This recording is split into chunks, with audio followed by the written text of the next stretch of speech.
What if the person who acts like they don't need you is actually the one thinking about you the most at night? What if the one who pulls away the hardest is the one lying awake replaying every single moment with you? Stay with me, because what I'm about to share is going to completely change how you see avoidant behavior forever. And if you've ever loved someone who ran from you, this is going to hit differently than anything you've ever heard before. Before we go any further, drop the word night in the comments right now. And if you're not subscribed yet, please do it. We are working toward 1,000 subscribers and we are genuinely not close yet. Every single sub matters more than you know. Now let's get into this. So let's talk about what actually happens when an avoidant person misses you. And I mean really misses you. Not the surface level stuff. Not the stuff they'll ever admit to anyone, including themselves. I'm talking about the raw, quiet, private moments that happen when the world goes dark and there's no distraction left to hide behind. Because here's the thing about avoidant people that almost nobody talks about. They feel everything.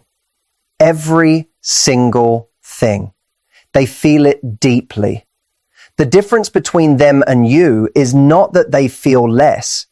The difference is that they have spent years, sometimes decades, building an internal system that tells them feeling is dangerous, that needing someone is weakness, that missing someone puts you in a vulnerable position that will eventually destroy you. And they believe that story. They have lived inside that story for so long that it feels like the truth. So when they miss you, when they genuinely ache for you, they don't reach out. They don't call. They don't text. They do something else entirely. And that something else is what we are going to talk about today. Let's start from the beginning so you really understand what's happening inside this person's mind. The avoidant person in your life, whether that's an ex, a partner who keeps pulling away, or someone who runs hot and cold with you, did not become avoidant because they are broken or bad or incapable of love. They became avoidant because at some point in their early life, probably very early, love came with a cost.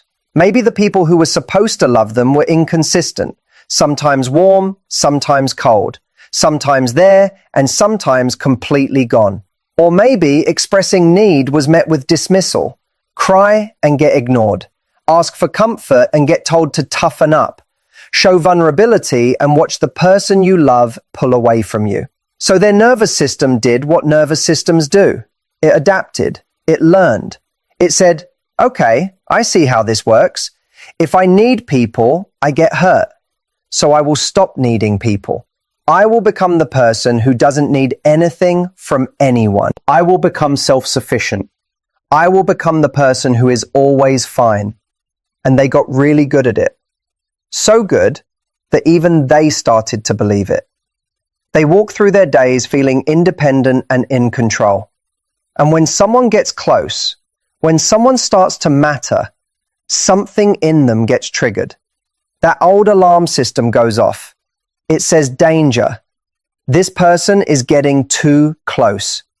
If you let them in completely, you will be destroyed when they leave. So push them away before they can leave on their own. And they do. They pull back. They go cold. They create distance. They find reasons to be busy, reasons to be irritated, reasons why this relationship is moving too fast or why they just need space. And you, standing on the other side of that wall, wonder what you did wrong. You didn't do anything wrong. Their wall was built before you got there. But here's where it gets interesting. Here's what nobody is telling you about what happens inside the avoidant person after they've pushed you away, or after you've finally walked away, or after another night has gone by where they acted like you don't matter to them. The sun goes down, the distractions run out, the phone gets quieter, the work is done, the podcast ends, the show is over, and they are alone with themselves. And that's when it starts. The first thing that happens is something they don't even recognize as missing you at first. It shows up as restlessness. They can't settle. They move from room to room. They pick up their phone and put it back down. They open their fridge and close it without taking anything. They feel a low-grade discomfort that they can't quite name, and they don't want to name it because naming it means admitting something. They are not going to admit it yet. So they try to outrun it. They scroll through their phone. They put on something to watch. They try to distract themselves into numbness. And sometimes it works for a while. But then something happens. A song comes on that reminds them of you. Or they see a meme you would have found funny. Or they read something and their first instinct is to send it to you.